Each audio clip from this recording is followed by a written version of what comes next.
नमस्कार दोस्तों, स्वागत है आप सभी का मेरे YouTube चैनल वॉइस स्टोरीज पे।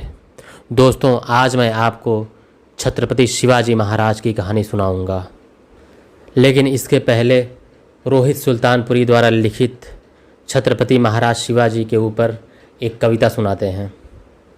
19 फरवरी 1630 जन्मे महाराष्ट्र दुर्ग शिवनेरी, धन्य हुई धरती भारत की, हम करते जयकार तेरी। जिसका नाम नहीं मरता हर दिल में बस जाता है, ऐसा वीर पुरुष छत्रपति शेर शिवाजी कहलाता है। जिसके दम पर भगवा ऊंचे गगन में लहराता है, ऐसे वीर शिवाजी को ये रोहित शीर झुकाता है। रण में देख जिसे दुश्मन थर थर काँप जाता है, मूँछों पर दे ताव जो क्षत्रिय कहलाता है। वीर शिवाजी सिर्फ नाम नहीं, वीरता की अमर कहानी है। वह वीर भारत का क्षत्रियता की अमिट निशानी है। आत्मबल सामर्थ्य देता ऐसा नाम तुम्हारा है। भगवा जीवित है शान से ये उपकार तुम्हारा है। बुलंद हौसले के साथ कई शत्रु मार गिराते थे, दुश्मन की छाती में ऐसा भगवा गाड़ के आते थे। मुग़ल सल्तनत को जिसने चूर चूर बर्बाद किया, बरस पड़े काल बन मुग़लों का जीना मुहाल किया। दोस्तों, अब कहानी की शुरुआत करते हैं। दोस्तों, जब कभी मराठा साम्राज्य की बात आती है तो सबसे पहले शिवाजी महाराज का नाम सामने आता है।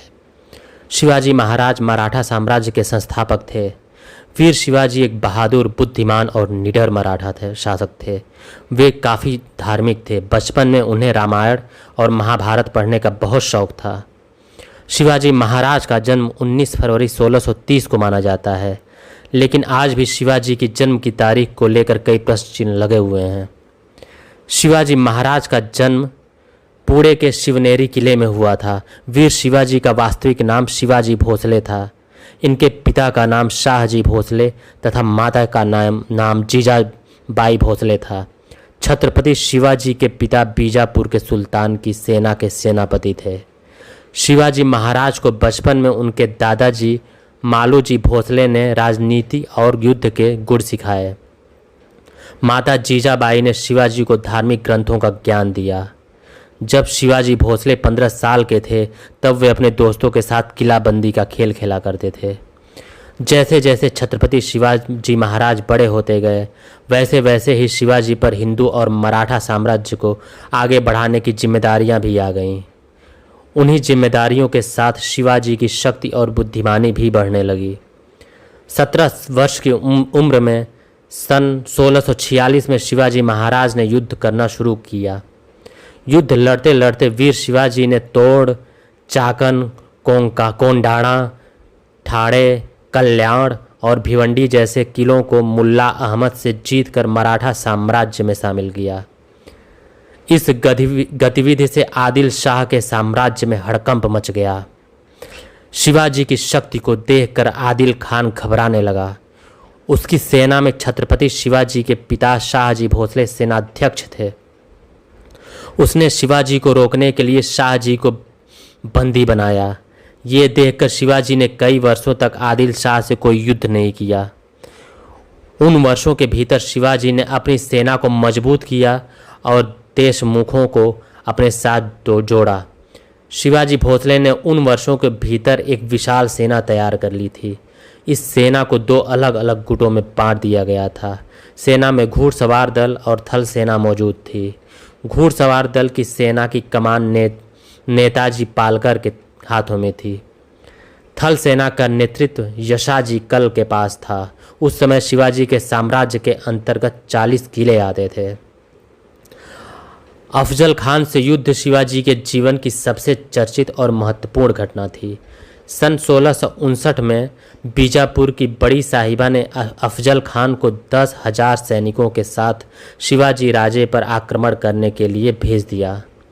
ऐसा माना जाता है कि अफजल खान शिवाजी से 2 गुना शक्तिशाली था, लेकिन शक्ति से ही सब कुछ नहीं होता। बुद्धिमता ही मनुष्य की सबसे बड़ी पूंजी है। अफजल खान बहुत निर्दयी था। अफजल खान ने युद्ध से पहले बीजापुर से प्रतापगढ़ किले तक कई मंदिरों को तोड़ा और कई बेगुनाह लोगों को मार डाला।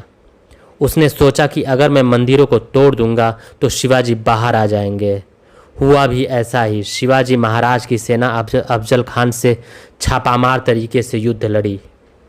अफजल खान को युद्ध में शिवाजी का पलड़ा भारी नजर आया तो उसने युद्ध विराम देकर शिवाजी के सामने मुलाकात का प्रस्ताव रखा।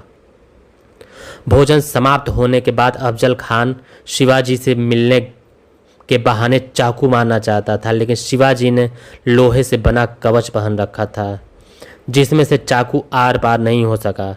इस साजिश का अंदेशा होते ही शिवाजी ने अपने खंजर से अफजल खान को मार डाला। अफजल खान के बाद रुस्तम जमान और सिद्दी जोहर को भी शिवाजी महाराज ने युद्ध में हरा दिया। जब बीजापुर सल्तनत के पास कोई सक्षम योद्धा नहीं बचा तो बीजापुर की बड़ी बेगम ने छठे मुगल शासक औरंगजेब से मदद मांगी। वे शिवाजी के खिलाफ बीजापुर सल्तनत के लिए कुछ करें। औरंगजेब ने विनती स्वीकारते हुए अपने मामा शाइस्ता खां को 1,50,000 सैनिकों के साथ युद्ध के लिए भेज दिया।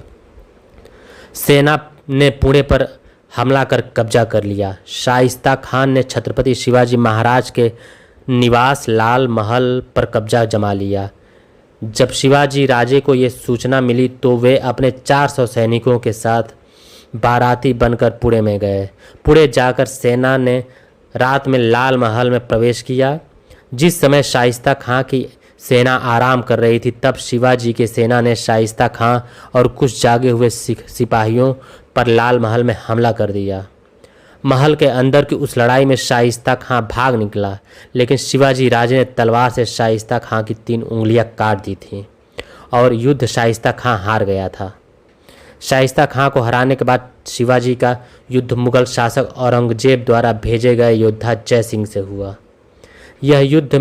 इस युद्ध में शिवाजी हार गए थे। हार के बाद शिवाजी को मुगल सल्तनत को 23 किले देने पड़े। हार के कुछ सालों बाद शिवाजी ने युद्ध कर अपने सभी 23 किले वापस जीत लिए थे। उस समय औरंगजेब के पास जय सिंह नहीं था तो उसने अपने 2 योद्धा दाऊद खान और मोहब्बत खान को शिवाजी को युद्ध में हराने के लिए भेजा, पर वे दोनों भी नाकाम हुए। इसी बीच बीजापुर के सुल्तान की मौत हो गई और बीजापुर सल्तनत कमज़ोर पड़ने लगी। 6 जून 1674 को रायगढ़ में वीर छत्रपति शिवाजी महाराज का राज्याभिषेक हुआ।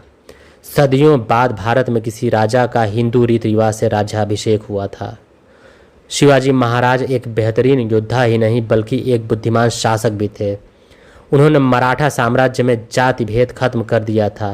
भारत में छत्रपति शिवाजी ने सर्वप्रथम नौसेना का निर्माण किया था। शिवाजी के सत्कर्मों की बदौलत उन्हें छत्रपति की उपाधि मिली। 50 साल की उम्र में शिवाजी महाराज ने मराठा साम्राज्य के बाहर भी अपना राज्य स्थापित कर रखा था। उसके बाद 1680 में 300 किले और 1 लाख सैनिक की फौज थी।